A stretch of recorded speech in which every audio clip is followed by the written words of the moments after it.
আল্লাহ নবী সাল্লাল্লাহু আলাইহি ওয়াসাল্লাম বলছিলেন, এই দুনিয়াতে যা কিছু আছে পুরা দুনিয়াতে, তার মধ্যে আমার তিনটা জিনিস পছন্দ। কয়টা ভাই?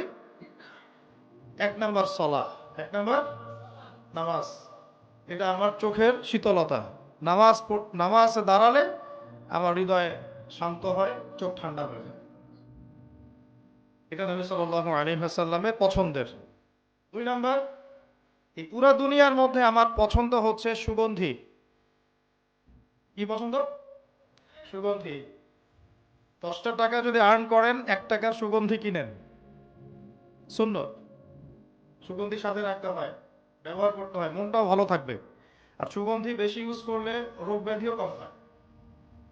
3 নাম্বার হচ্ছে স্ত্রী। 3 নাম্বার কি? স্ত্রী। স্ত্রীরা আমার পছন্দ।